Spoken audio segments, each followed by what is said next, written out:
Bakit kaya wala pa sila itay? Gabi na. Wika ng batang si Unay. Baka naman kasi napasarap na siya inuman. Alam mo naman ang tatay mo. Hindi yun tatayo sa lamesa hanggat hindi natutumba. Sana nga po inay. Kinakabahan po kasi ako. Ay nako, huwag kang kabahan anak. Tsaka isa pa, hindi lang naman ang tatay mo ang nagpunta sa Baryo Tandok. Lumipas na lang ang buong gabi nang hindi pa nakakauwi sila Apo Terino at ang 4 pang iba. Pagsikat ng araw, pinamunuan ni Unay ang mga tao para pumunta sa Baryo Tandok. Nay, alis na ho kami ng mga kasama ko. Sige, kapag nakita mong lango pa rin sa alak ang tatay mo, bit-bitin nyo na. Ano? Opo inay. Hanggang sa nang makarating sila sa Baryo Tandok, nakita nilang napakatahimik ng lugar. Dahil sa alam na rin ni Unay, ang bahay ni Apo Abulon, ito ang kanyang pinunteriya. Magandang umaga po, Apo Abulon. Oh, ikaw ang anak ni Apo Terino? Opo. Bakit? Ano nga atin? May tanong ko lang po. Nandyan pa po ba sila itay? At yung iba pang mga tao niya? Ha? Wala. Kahapon galing sila rito. Pero bandang 3:00, nagpaalam na silang lahat. Hinatid pa nga sila ng mga tao ko papalabas dito sa Baryo Tandok. Bakit ba? Hindi pa po kasi sila nakakauwi eh. Ano? Paano nangyari yon? Hindi ko rin po alam. Nung una ayaw maniwala ng batang si Unay sa pinagsasabi ni Abulon. Napapansin niya kasi ang itsura noon na para bang nagsisinungaling. Bilang pagpapatunay, marami ang mga tao doon ang nagsabing tunay ngang umalis sila Apo Terino nang ganong oras. Hinatid pa nga raw ang mga ito papalabas sa baryo. Bilang tulong na rin sa paghahanap sa kanila, nagdagdag ng maraming tao si Abulon upang hanapin kung saan mang sulok ng lugar. Napadpad sila Apo Terino. Inabot sila ng maghapon, pero kahit na anino ng mga ito ay walang nakapagsabi kung saan sila naroroon. Ikinalulungkot ko Unay, hindi natin sila matagpuan. O paano? Medyo dumidilim na. Huwag ka mag-alala, hindi kami titigil hanggat hindi namin sila nahahanap. Sige po. Malungkot na ibinalita ng batang si Unay sa kanyang nanay na hindi nila natagpuan ang kanyang ama at iba pa. Imposible. Ilang beses nang nakipagkalakalan sa Baryo Tandok ang iyong ama. Paano nangyari ang bagay na ito? Inay, sabi po ni Abulon, hinatid pa nga raw po sila itay kahapon. Bandang 3:00 po yun. Tapos gano'n naman ang nangyari. May nangyaring kakaiba. Aalamin natin yan.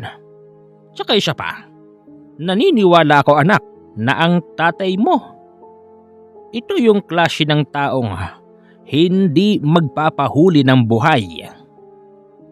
Nay, ano pong gagawin natin? Saan po tayo lalapit? Kanino po tayo hihingi ng tulong?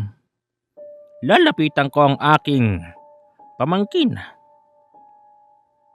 Nilapitan nga nila ang kanilang pamangkin na isang mahusay na manghuhula. Tiyahin, hindi nawawala si Tio Terino. Anong ibig mong sabihin? Ipaliwanag mo ng maayos. Naligaw sila paglabas nila sa Baryo Tandok. Tiyo, imposibleng maligaw po roon ng aking ama, pati na rin ng iba. Ilang beses na po silang nagpabalik-balik doon. Unay, marahil nasasabi natin yan, pero dahil sa malaking pagbabago ng panahon at sa pagsibol ng mga kapunuan, tiyak na ang kanilang dinaraanan ay pinamugaran ng mga engkanto para sila'y iligaw. Ibig niyo pong sabihin, walang taong gumawa ng masama kay Itay tsaka sa mga kasama niya? Oo, hindi sila ginawa ng masama ng kung sino. Kailangan niyong mag-ingat dahil ang Baryo Tandok, tiyak na malapit na rin masakop ng kung sino. Kailangan din palang mag-ingat ni Apo Abolon. Nay, tara na po. Teka, sandali lang. Para mahanap niyo sila, kailangan ninyong gumamit ng kung anumang proteksyon para nang sa ganon, hindi kayo mabiktima ng mga palihim na nakatira sa Baryo Tandok. Nagbigay sa kanila ng gamit ang kanyang tiyuhin. Nang dahil doon, nagkaroon sila ng lakas ng pag-asa para makita si Apo Terino at ang iba pa. Nagantay sila ng ilang araw. Inaasahan din kasi nilang makakauwi ito ng buhay. Pero sa kasamaang palad, isa sa mga kasama ni Apo Terino ang natagpo ang patay. Kalunos-lunos ang inabot nito. Tanggal ang dalawang paa. Putol din ang magkabilang kamay. Bakas sa mukha nito ang paghihirap na animoy parang nilapa ng buwaya. Nay, hindi po kaya sila Itay ay? Huwag kang magsalita ng ganyan, Unay. Iba ang pagkakakilala ko sa iyong ama. Hindi ito magpapahuli ng buhay. Nay, inaalala ko lang ang Itay, yung isa sa kanyang kasamahan na pumunta sa Baryo Tandok. Natagpo ang patay na. Alam ko yun. Nabalitaan ko yun, anak. Hayaan mo. Bukas na bukas. Mismong ako ang kikilos. Hahanapin natin ang iyong Itay. Nay, natatakot po ako. Huwag kang matakot, Unay. Huwag kang magpadala sa takot. Kung habang buhay tayong matatakot sa kung sino man ang gumagawa niyan, tiyak na uubusin niya ang lahat ng tao dito sa ating baryo. Makalipas ang isang araw, lalakad na ang magnanay. Nang makita ito ni Bong, bigla itong tumayo at sinabing, Alam ko ho na meron kayong lakad. Bakit ho kailangan nyo itong sarilinin? Nandito ang inyong mga kababaryo na malaki ang paggalang at pagrespeto sa inyong pamilya. Isama nyo ho kami. Bukod po sa pagkawala ni Apo Terino, nawalan din po kami ng mga mahal sa buhay. Gusto namin tumulong. Sana'y pagbigyan nyo kami. Bong, ayaw ko nang may madamay pang iba. Pero mas malulungkot po kami kung mag-aantay kami rito sa wala. Di ba? Di ba mga kasama?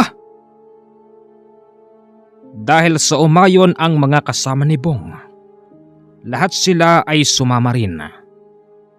Nagbitbit sila ng kung ano-anong gamit na pwede nilang ipanglaban sa kung sino man ang kanilang makakalaban. Natatakot din kasi ang mga ito na baka mamaya isang nakakatakot na halimaw pala ang naninirahan sa Baryo Tandok. Habang sila'y naglalakad, bigla silang napatigil dahil sa kakaibang angil na nagmumula sa bandang itaas ng mga naglalakihang puno. Ano yun? Magsigsida pa kayong lahat! Sigaw ni Bong. Maya-maya pa. Nawala yung angil, pero yung ingay sa paligid ay mas lalong lumalakas. Yung ingay na para bang may nagtatalunan at nagtatawanan. Dahil sa sila'y mga nakadapa sa tuyong dahon, sa kapal ng mga tuyong dahon at sangang naroroon, halos lumubog na ang kanilang pangangatawan hanggang sa kanilang nakita na mga taong maiitim ang mga nagtatalunan sa puno tapos nagtatawanan. Natapat pa nga sa kanila yung isa na tila ba nagpapahinga. Dito napansin ni Bong at ni Unay na ang taong yon ay isang aswang.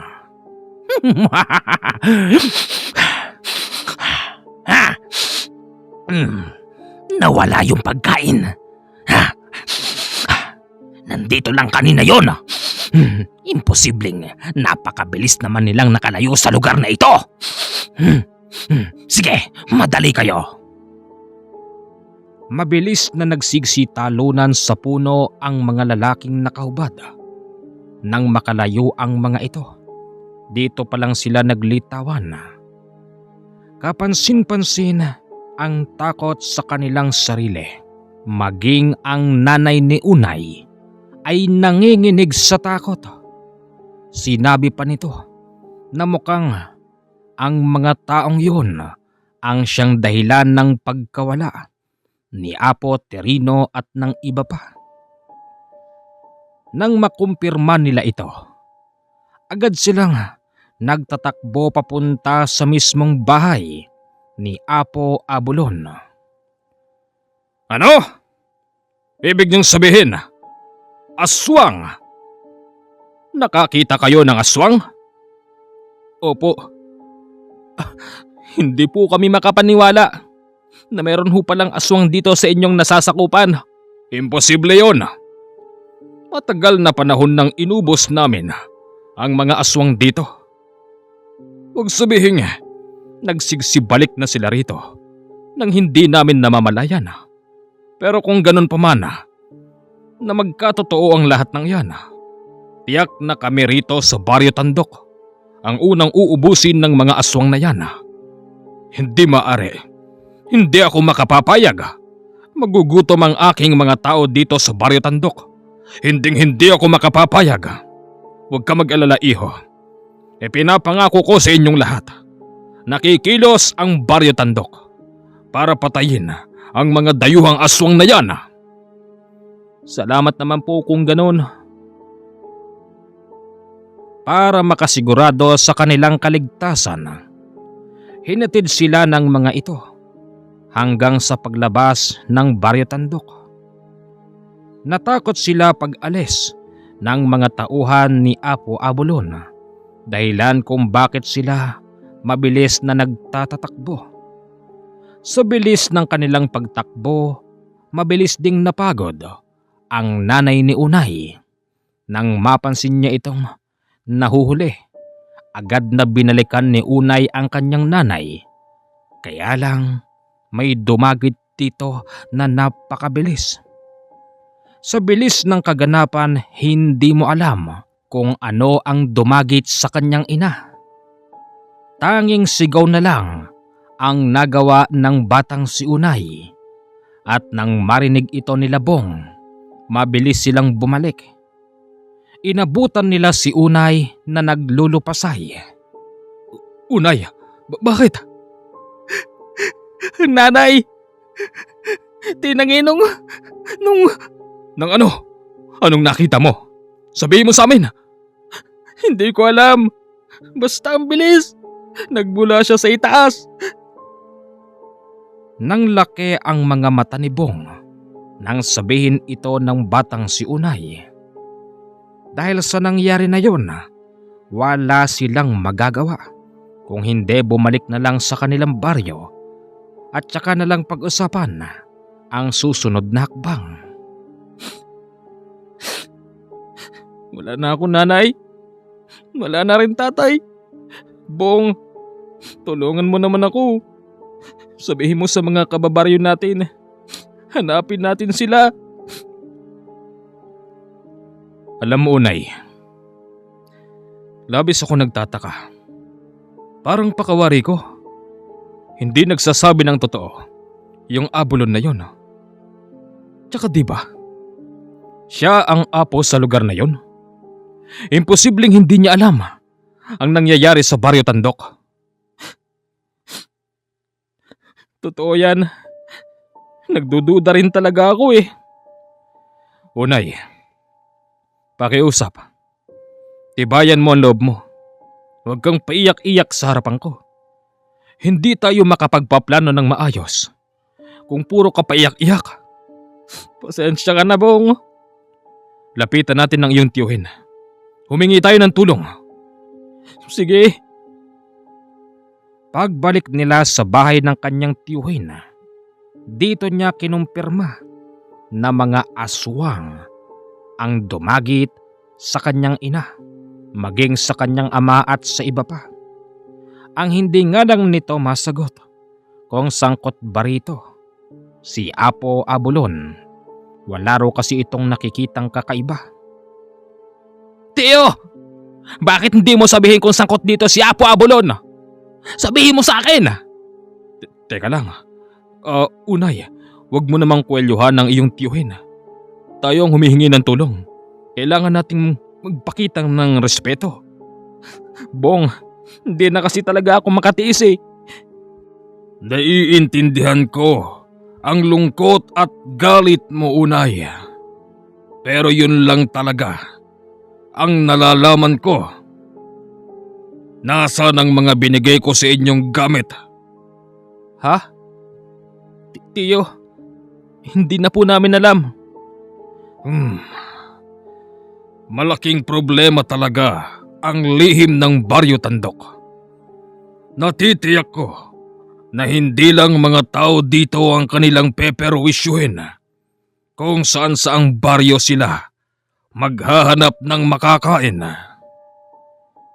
Tiyo, ano na pong plano ninyan? Aalis na rin ako rito. Ayokong madamay sa kung anumang masamang balak ng mga taga-Baryo Tandok. Kayo po bahala, tiyo. Maraming salamat na lang po. Pasensya na po kayo. Dahil sa wala namang maitutulong sa kanila ang kanyang tiyuhin, umalis na lang sila. Napag-isip-isip pa nga ng iba na ang mga taong gumagawa niyan ay hanggang dyan lang. Kung tayo'y mananalig sa itaas, wala silang laban. Dahil para sa mga nagsasabi kanina, wala nang mas makapangyarihan pa sa nasa itaas. Naniwala na lang din doon ang batang si Unay at hindi na nila tinangkapang balikan ang Baryo Tandok. Purong panalangin na lang at kahilingan sa loob ng 1 buwan ang nangyari. Hanggang sa isang araw, dinayo si Unay ng kaibigan ng kanyang ama. Magandang umaga sa iyo. Magandang umaga rin po. Hindi po ba kayo si Manong Nole? Oo, buti naman kilala mo pa ako. Siya nga pala, wala akong oras para makipagkamustahan. Ang sinadya ko rito, totoo bang ang tatay at nanay mo'y? Opo, totoo po, Manong Nole. Mga aswang po. Aswang ang kumuha sa kanila. Saan ito matatagpuan? Sa Baryo Tandok po. Kanole, sana'y kapag punta niyo po roon, tignan niyong maigi kung ano ang magiging kilos ni Apo Abulon. Sa palagay ko po, hindi ito nagsasabi ng totoo. Palagay ko, meron po siyang kinalaman sa lahat ng nangyayari dito. Meron ba akong pwedeng makasama papunta ron? Opo, ako po tsaka po si Bong, tsaka po yung iba. Hindi ko kailangan ng marami. 2 lang ang kailangan ko. Pinatawag ni Unay si Bong at agad silang lumakad.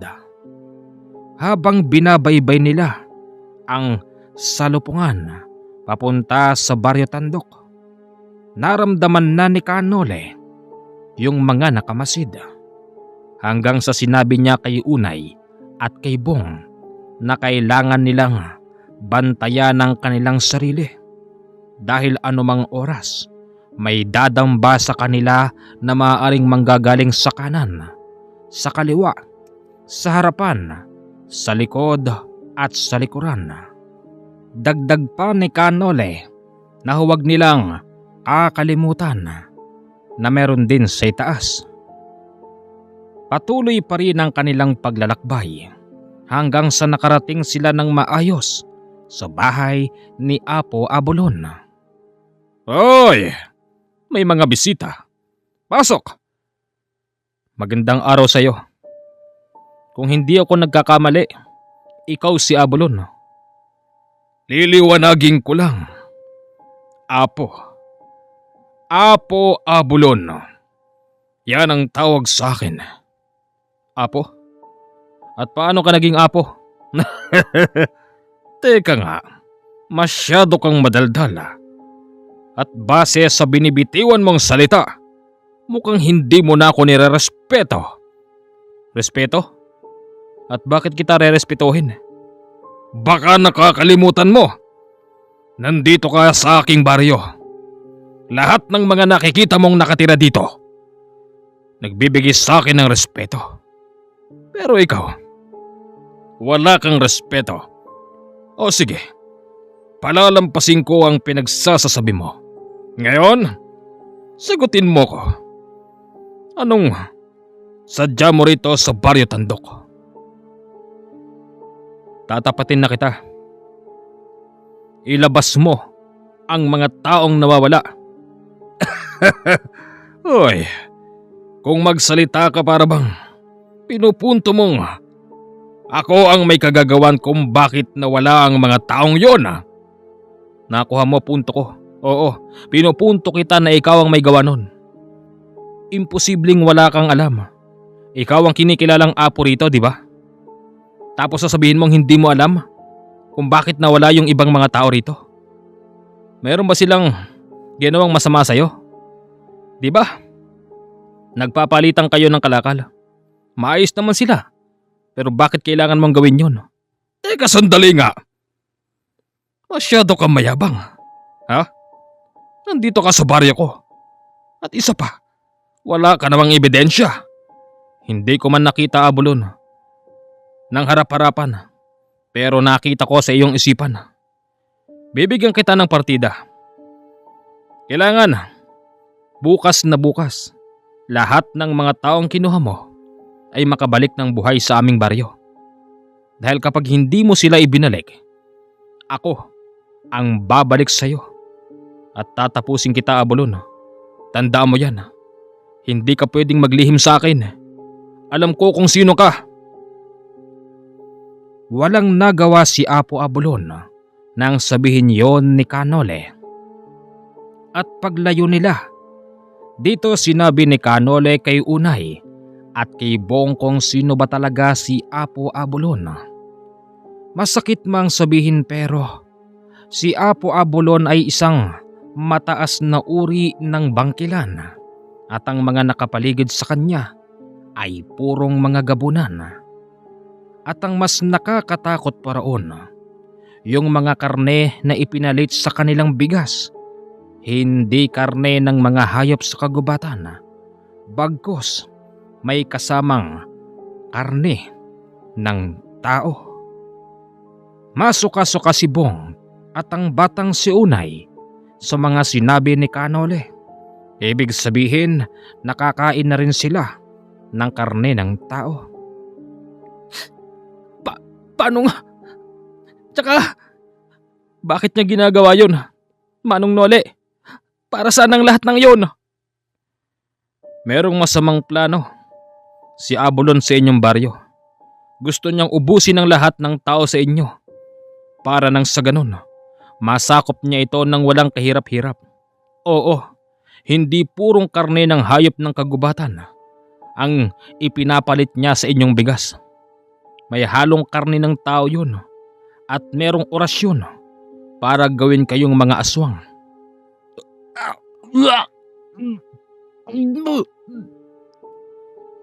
Hindi na rin napigilan ng bata kaya't biglaan siyang nasuka.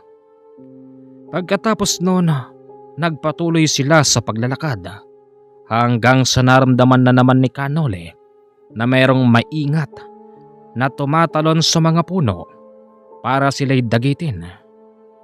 At nang biglang dumagit ang dalawa, humarap si Canole dahil sa likod yun ng galing.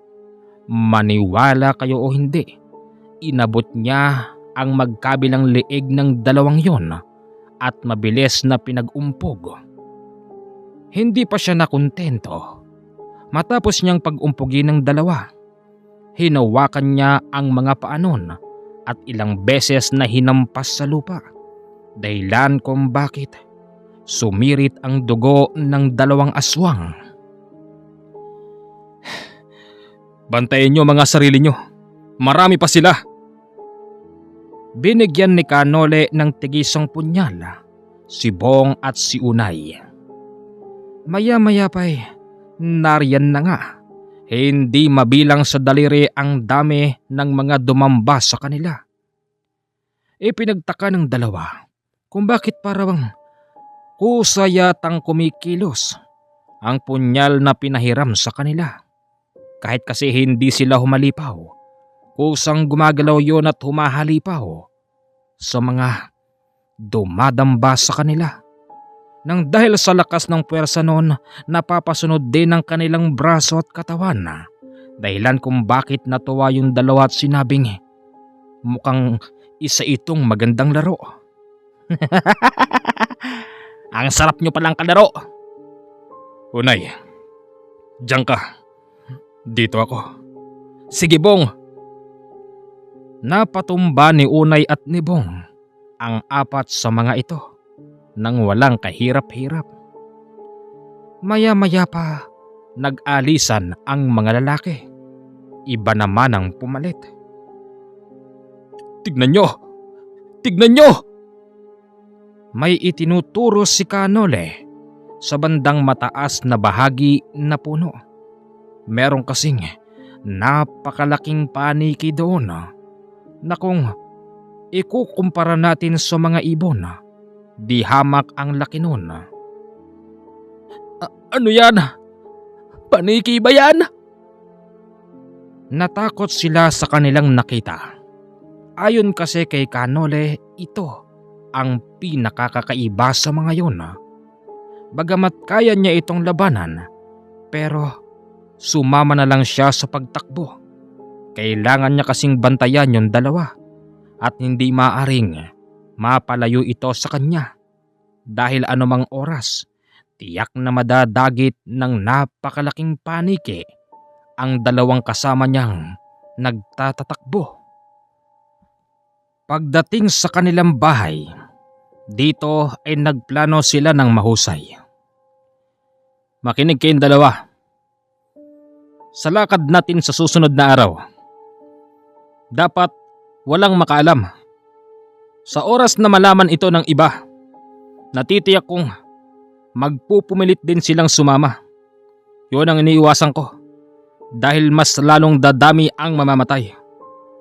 Ganito, hindi sapat ang ibinigay ko sa inyong punyal dahil natitiyak ko na meron din silang mga gamit na pwedeng ipangtapat dyan. At ang pupuntahan na natin sa susunod na araw, hindi si Abulon. Hahanapin natin ang nag-uudyok sa kanya. Lalakad tayo ng mahusay nang hindi nila basta nararamdaman. Kaya't bibigyan ko kayo ng iba pang gamit para may tago nyo ang inyong mga sarili sa mata ng mga yun. Binigyan sila ng gamit ni Canole. Akala nila'y simpleng bato lang yon. Ayon kay Kanole, kaya nitong itago ang kanilang presensya. At hindi lang yun, meron din itong taglay ng kunat ng balat. Lumipas ang 2 araw, lumakad na sila. Bandang 3:00 yon ng hapon. Mag-iingat kayo ha. Bantayin nyo mga sarili nyo. Hindi rin ako masyadong sigurado kung ano ba ang kakayanan ng mga ito. Oho. Sige po, Manong Nole. Nang malapit na sila sa salupungan, sumenyas si Kanole na huminto dahil meron siyang naririnig na napakahinang ungol. Gumapang siya sa gitna ng salupungan at tinungo ang masukal na bahagi. Dito niya nakita na merong napakalaking bato sa gitna nun. Nagpatulong si Kanole para itulak yun. Nang maitulak na nila ang batong yun, narinig nilang may mga nagsisigawan. Hindi ako maaring magkamali. Boses ni nanay at tatay yun. Inisip nilang sa pagkakatulak nila sa bato sa ilalim noon ay merong lagusan. Madali nilang pinagtatadyakan ng lupa hanggang sa lumusot ang kanilang mga paa. Tama, meron ngang lagusan dito. Mag-iingat kayo ha. Ako mauna. Pagpasok nila sa loob, unti-unti nilang naririnig ang paglakas ng sigaw na animoy may humihingi ng tulong. Makalipas ang 10 minutong paggapang sa loob nun, napasilip na ang kanilang ulo sa malawak na bahagi. Sinabi sa kanila ni Kanole, ito pala ay lihim na kuweba. Kailangan nilang mag-triple ingat dahil natitiyak niyang sa loob ng madilim na kuweba ay merong nagbabantay na hindi nila basta nakikita. Sa dilim ng paligid, kailangan nilang gumamit ng sulo para magsilbing liwanag. Pero pinigil sila ni Kanole dahil ito'y makakapukaw ng pansin sa mga gabunan sa loob ng kuweba. May inusal si Kanole tapos ipinahid sa kanilang mga ulo ang kanan nitong kamay.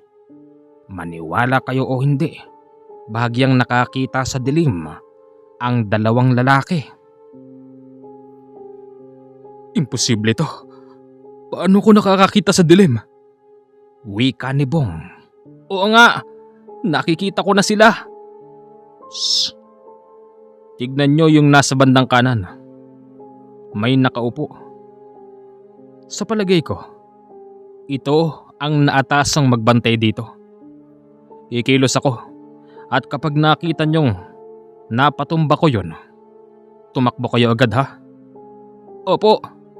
Sige po.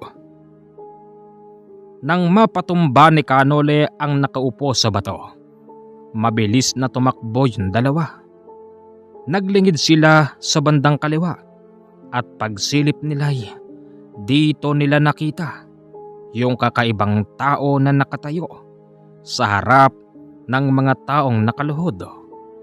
Yung mga nakaluhod na yon ay pinahihirapan.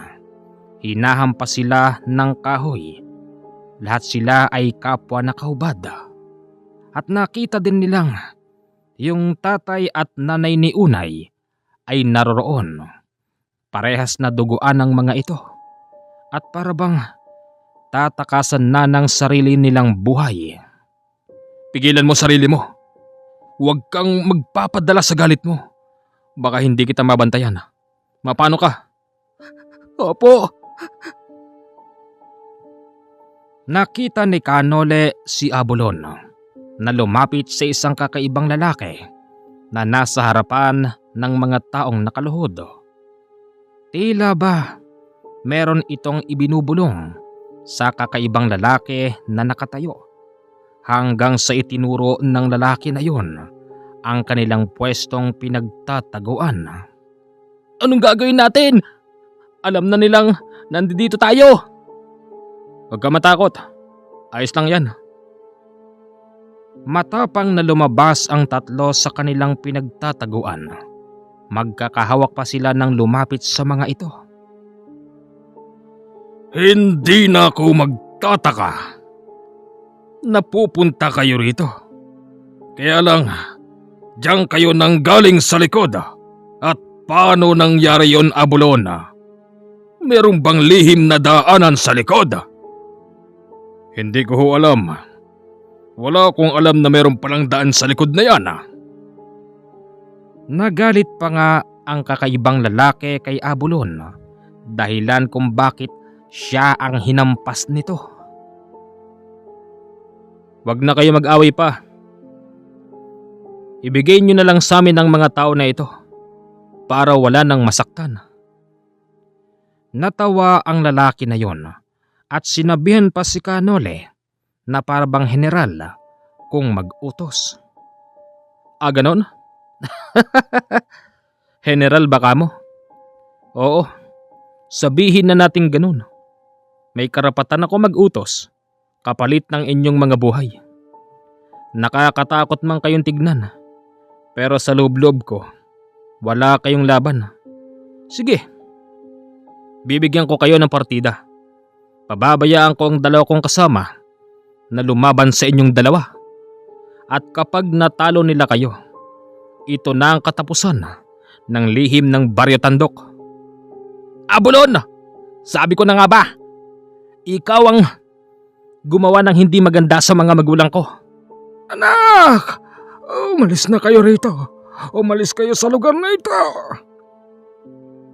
Hinampas ang kanyang ama. Nang dahil doon mas lalong nagalit ang batang si Unay. Biglang tumalon sa Unay at dinakma niya si Abulon. Wala itong awa ng pagsasaksakin niya ito sa dibdib. Tumatarak naman ang kanyang punyal, pero napansin ng batang si Unay na parabang walang lumalabas na dugo sa kanya.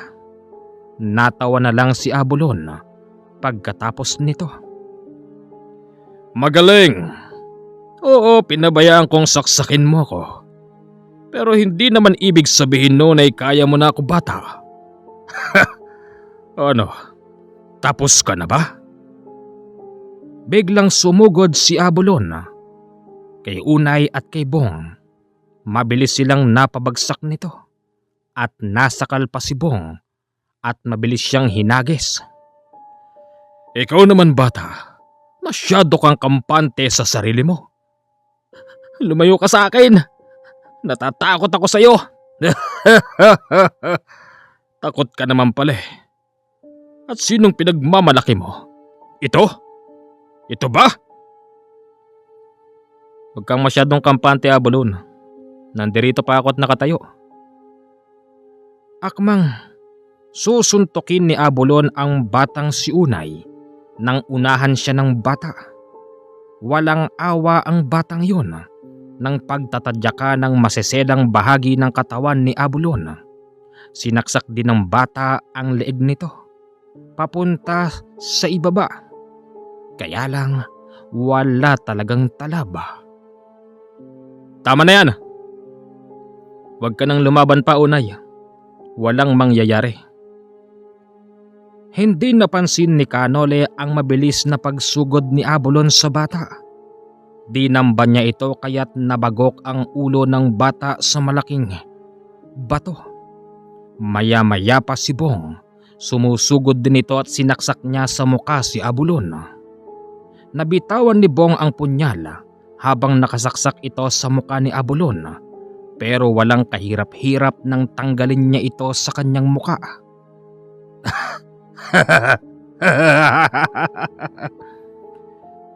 Kung hindi ako nagkakamali, ikaw ang nagbigay nito sa kanya. Kaya naman pala, sobra ng katapangan ng dalawang to.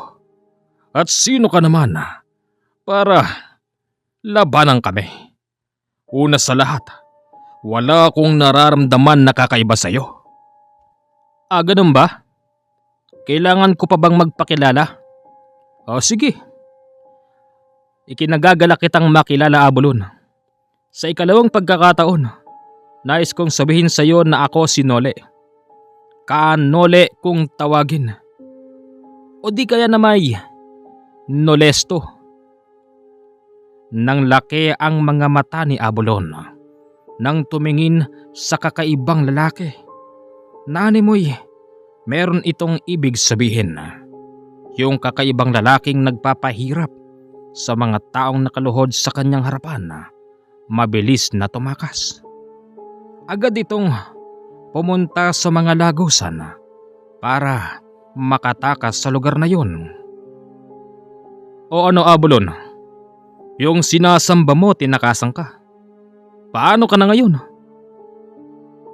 Dito ay nagkaroon ng pagkakataon na makatakas at makatayo ang mga taong hinahampas kanina.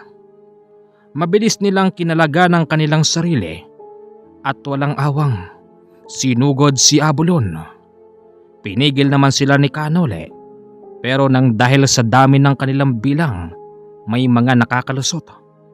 Dahilan kung bakit 4 sa mga ito ang mabilis na namatay dahil ginamitan sila ni Abulon ng mga matutulis niyang kuko. Sabi ko na nga, be, ayaw niyo kasing magpapigil eh. Sigaw ni Kanole sa kanila. Sabagay, hindi niya masisisi ang mga taong yon. Dahil sa matinding pagpapahirap sa kanila ni Abulon, gusto nilang gumanti sa kahit na anong paraan. Maya-maya pa, si Apo Tersenyo naman ang sumugod. Dahil sa ito'y tinaguri ang Apo, meron din itong natatagong kakaiba. Sa pagsugod nito, agad niyang napatumba si Apo Abulon ng bulagtan na ito. Binuhat niya yung batong halos kasing laki ng timba at dinagana ng ulo ni Apo Abulon. Itay! Naloko mo ko, Abulon. Nakuha mo ang aking mga tangan-tangan kaya't hindi ako nakapanglaban. Mahina ka rin, Abulon, dahil pinabayaan mo lang ang mga tangan ko na manatili sa trono ng iyong sinasamba. Papatayin na kita, Abulon. Hindi sasapat sa iyo ang gagatimba na bato para mamatay ka. Nilabas ni Apo Terino ang isa nitong natatagong punyala na ayon dito gawa ito sa pinaghalong ginto, bato at metal at meron itong kakaibang orasyon. Yon ang ginamit niya para hatiin ang katawan ni Abulon. Alam niyang hindi ito basta mamamatay kung ganon-ganon lang. Naghanap siya ng kasapwego para sunugin ang kalahating katawan. Nang magtagumpay si Apo Terino, sinabi niyang lahat kay Kanole na yung tumakas, yon ang pinaglilingkuran ni Abulon. At takot din siya roon. Alam din kasi nitong papatayin siya noon kapag hindi siya nag-alay ng karne. Dagdag pa sa sinabi ni Apo Terino, hindi lang mga kasama niya ang unang nakakulong sa lugar na yun. Marami pang iba. Nasasaksihan din nila kung paano katayin ni Abulon at ng iba pa ang mga kasamahan nila. Kapag nakakakita na sila ng nanghihina, yon ang kanilang kinakarne at ginagawang pagkain. Kanole, ipinagpapasalamat ko na naalala mo kami. Apo Terino, nakatanggap kasi ako ng liham mula sa pamangkin mong manghuhula. Sa palagay ko, hindi biro yung sulat na yun eh. Kahit na meron din akong importanteng lakad, mas inuna kita. Saan natin hahanapin ang kakaibang lalaki na yun? Kanole, sa aking pagkakaalam ay palipat-lipat siya ng lugar. Sana'y dumating din ang pagkakataon na mag-cruise ang inyong landas. Sana'y mapatay mo na siya. Huwag mo siyang bibigyan ng pagkakataon. Gagawin ko yan. Tara, lumabas na tayo rito sa lugar na ito. Paglabas nila sa lugar na yon, mabilis silang umuwi. Sa dami ng nawala sa kanila noon, isa lang pala ang namatay at yun ang nakatakas, kaya lang walang paa, wala ng mga kamay. Parang ayoko munang umalis. Parang gusto kong hanapin kung saan ko man makikita yun. Kanole, kung meron ka mang paraan para hanapin yon, huwag kang magsayang ng panahon. Hanapin mo siya. Teka nga pala, sino ba yun? Yung sinasamba ni Abulon. Sa aking pagkakaalam, yon ang pinakapuno. Kanole, hanapin mo siya. Patayin mo siya. Gagawin ko yan. Humingi ng tulong si Kanole sa mga kapanalig niya sa gawin ng lugar na yon. Pero ayon sa mga ito, hindi nila kilala yon. Hanggang sa isang araw, isang ermitanyong mahigit 100 taon na ang kanyang pinuntahan. Natanong niya patungkol sa lalaking yon at ayon dito ganito ang sinabi. Ang taong yon ay 2 beses nang namatay. At sa aking pagkakaalam, ang taong yun ay nangangalap ng sariwang laman. Kanole, ako'y matanda na. Ayoko nang madamay pa sa kung anong kaguluhan. Yan lang ang kaya kong ibigay sa iyo na impormasyon. Ganun ba? Naintindihan kita. Ikaw na rin ang nagsabi na matanda ka na. Bakit hindi mo palisanin ang bundok na ito? Maaari ka nang umuwi sa iyong mga mahal sa buhay. Kasi anumang oras, maaring tamaan ka ng, alam mo na, mas okay naman na doon ka pagkaabutan ng ganyan para merong mag-aasikaso sa'yo, di ba? Oo, gagawin ko yan. Sa pag-alis ni Kanole sa ermitanyo na yon, hindi niya inaasahang ililigaw siya ng mga engkanto sa paligid. Umusbong ang galit ni Kanole kahit na kasing anong pakikiusap niya sa mga ito. Hindi siya sinusunod. Ginamit din ni Kanole ang kanyang pangontra pero parang walang talab. Ano ba kayo? May hinahanap akong importanteng tao. Marami siyang pwedeng patayin. Pati kayo. Pero bakit ayaw niyo akong lubayan? Hayaan niyong hanapin ko ang daan. Hayaan niyong makita ko si Bentido. Bentido, yun pala ang pangalan ng kinatatakutan at sinasamba ni Abulon. Makalipas ang 1 oras na pangliligaw ng mga engkanto kay Kanole, hindi siya nagkamali pala sa kanyang narating. Kaya pala siya niligaw ng mga engkanto dahil dadalhin siya sa napakatagong lugar ni Bentido. Bentido, dito ka pala nakatira. Para sabihin ko sa'yo, hindi sinasadya ang pagkakataon na mapadpad ako rito. Dinala lang pala ako rito ng mga kaibigang engkanto dahil sila pala ang pintuan para mapasok ang iyong bahay. Napakagaling mo! Ang galing mong magtago. Kakaiba ka sa lahat. Bumangon si Bentido mula sa kanyang pagkakahiga. Tawa ito ng tawa dahil akala niya'y kakayanin niya ang tao sa kanyang harapan. Sa pagkakataon na ito, sinabi niyang wala siyang pakialam kahit na si Nolesto pa ang nasa harapan niya. Sa pagkakatanda ko, Nolesto, ikaw ang pumatay sa aking ninuno noong araw. Ako? Kailan yon? At anong pangalan ng iyong ninuno?